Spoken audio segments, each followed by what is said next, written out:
September 2022. There are kilometer-long queues at Russian border checkpoints. Men of military age are leaving the country en masse after Putin announced partial mobilization in the federation. It was very difficult and took 3 days. There were a huge number of cars, I could not even count. People mainly traveled to Georgia, Kazakhstan, Turkey, Finland and the Baltic countries. According to Forbes, in just 2 weeks after the announcement of the mobilization, 700,000 Russians left Russia. These figures were confirmed by the president of Georgia in an interview with France Inter.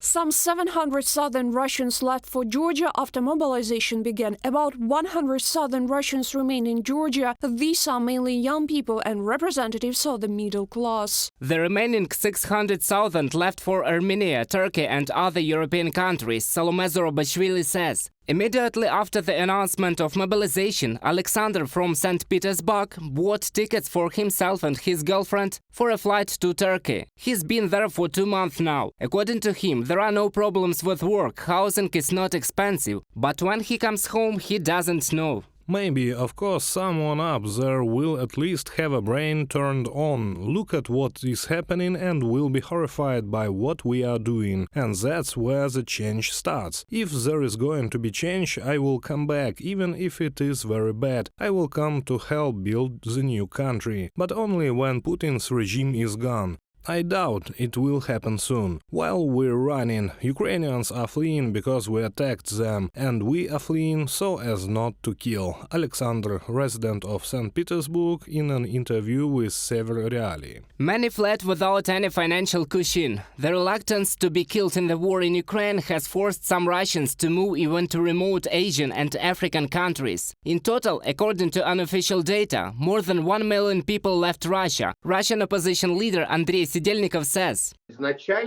Initially, they welcomed us very well and warmly. Here it really cannot be said that there were persecutions or that accommodation was not given somehow. But today discontent is growing, for example in Armenia and in the same Georgia. Discontent is growing with the behavior of Russians in the first place. Here, in general, with our mentality, upbringing, Russian people look down on the local population, and this naturally does not add any points. Today there is no such excitement on the Russian borders. Fewer people are leaving Russia. Unfortunately, the Russian oppositionists say, after all, leaving the country is one of the few ways to save one's life.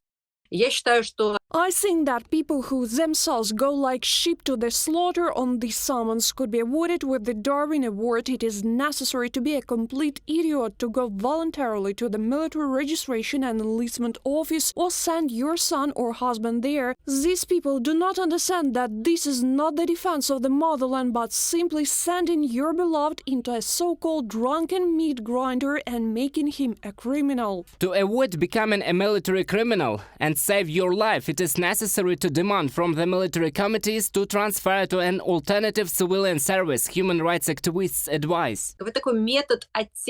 This is such a method of delaying the departure of a person to this war. This is actually one of those good methods, but this should not be done on your own, but through a confidant, ideally through lawyers, hence you into the bitter end. And the main task is, at least as I see it as a human rights activist, is not to go to this alternative civil service, but simply drag out, wind up this process of calling a person to the service. In the meantime, there are courts and proceedings. The Russians have time and the opportunity to leave the country. The huge losses of the Russian army in Ukraine, including those killed, wounded and missing, mobilized and conscripts, prove the mobilization must be avoided by any means, human rights activists say. Reported by Roman Smoler, Yulia Granovska, UATV News.